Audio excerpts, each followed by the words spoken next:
use for the Afcon as well as the year thereafter. With less than 3 years to the 2027 African Cup of Nations, to be co-hosted by Kenya and her neighbors Tanzania and Uganda, it has been a rush against time to prepare Kenya's national team Harambee Stars, as well as the infrastructural and logistical structures ahead of the major tournament. As far as preparation of Africa Cup of Nations and the African Championship, Mr. Speaker, there are three very important pieces of infrastructure, starting with a new stadium that is being constructed at Jamhuri along Ngong Road in Nairobi, which is Talanta Sports City. This stadium, Mr. Speaker, shall have a seating capacity of 60,000 and is expected to be completed December 2025. The MPs also sought to know about the state of the country's preparedness in infrastructure ahead of the African Nations Championship CHAN of 2026. I was privileged to host the CAF president who visited the country to assess Kenya preparedness to host the CHAN and Africa Cup of Nations 2027. And I'm glad to inform you that the CAF president expressed satisfaction with the progress we have made thus far. My concern, CS, is once you hand over this stadia to the county governments, the government of Kenya has invested billions in some of these stadia, and I have the case in mind of Kirigiti Stadium. What measures is your ministry taking to ensure that those stadia will not be run down out of poor management by the county governments? So far, Homa Bay County is doing very well with their stadium, which they built themselves. And it's, Mr. Speaker, fairly being well maintained. The MOU we are going to sign, that's why Wangoru has not been handed over, is because that MOU must capture all those issues, considering the investment that has been done by national government. That is the most important thing we are going to have with that MOU. And as I said, Mr. Speaker, that's why it is nice progressively that these stadia are owned by private entities so that they do not have consideration of this type of issues.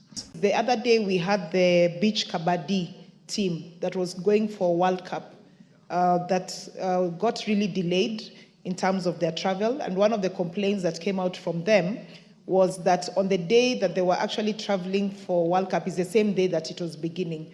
Why weren't they given priority? We had requested them that they travel at least 2 days before to have time to recover and then to play, and so that we can save the costs. We communicated that to their federations and they were well aware, but you know, sometimes when people want just to raise their voice a little bit, they do certain things that may not be desirable. And the federation said that they did not instruct their players to do what they did. In the sports committee, Kenya Academy of Sports received zero allocation in this financial year against our recommendations. And ADAC, which is the vanguard of the integrity of our athleticism as a country, also just got 20%, barely enough to cover the admin costs. So I would like to hear from the minister that there are no proposals to wind up these two institutions. In terms of development, and unfortunately also Sportspan cannot pay for salaries and emoluments for it is not allowed to be used to pay for salaries and emoluments of agencies. So we are now in a situation where we ask ourselves why you could have an agency having zero. I plead on behalf of these agencies that we get your support. We have already had this conversation with Treasury, and I believe that when the proposal comes here for supplementary, this will be restored. I want to raise the case of Claire Mary's Paul, who was identified and spent 4 months, and she's a Form 4 student. And then after she was identified, she was dropped. When they were about to go, and new people picked.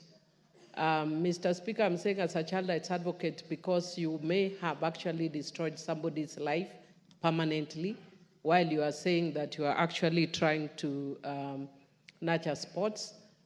Is it not then self-defeating? If you are wondering why we only have rugby that is doing well, if we can actually identify young people and destroy their futures by creating hope and dashing those hopes. Unfortunately, in the sports sector, you can be doing very well today, And when final selection for a tournament is done, you may not meet the cut. Three of our girls participated and helped the team to qualify. But by the time, that was a year ago, by the time the selection was being done and there were 35 in camp and about 14 were dropped, Mr. Speaker, Claire Maris became a victim of that process. And not a victim because the coach is biased. She was just selecting her team, the best team that can compete. So many Kenyans were winning gold during the during the Olympics. But those Kenyans, you see, this name is Keter or Kipketich, and then all of a sudden you realize this person is a Canadian. What is happening that the best athletes are running for other countries and not Kenya? Thank you. Those athletes are not running for those countries because we were unable to give them an opportunity to run. It's, Mr. Speaker, also out of choice. Wilson Kipketer left this country long time ago, 1990s, early 90s, to go and run for Denmark, as of choice. Bernard Kiplagat was doing so well in 1500 and 5000, and as of choice, he went to run for United States of America. Cherono. Stephen Cherono went to run for Qatar. Mr. Speaker. But Minister, the revelation by Yavi on Yes. why she ended up running for another sovereign is something you must address. Mr. Those Speaker, who go voluntarily to take citizenship of another country, we have no issues. Mr. Speaker, as a matter of fact, Yavi, in her own words, said that the competition in Kenya was too hard for her. She could not make the cut in the country. That is why she chose to run for another country.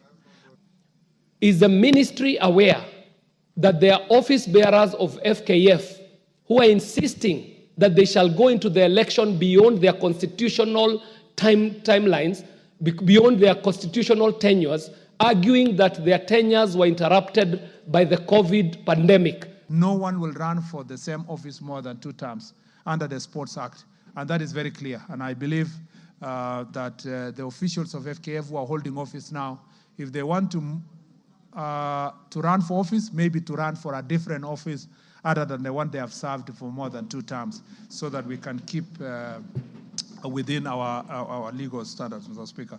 Mr. Speaker, We were a better footballing nation 20 years ago than we are today because of sheer mismanagement of football in the country.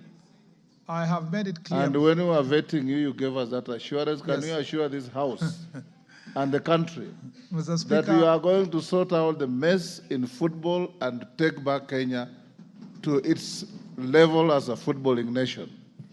Mr. Speaker, the Ministry of Sports operates, especially for sports, through the federations. So sorting football is sorting the federation. And the election process that we are undertaking, Mr. Speaker, we want to be as transparent as possible to make sure that those who come in will make sure that they follow the narrow path, Mr. Speaker, to make sure that our football is managed well.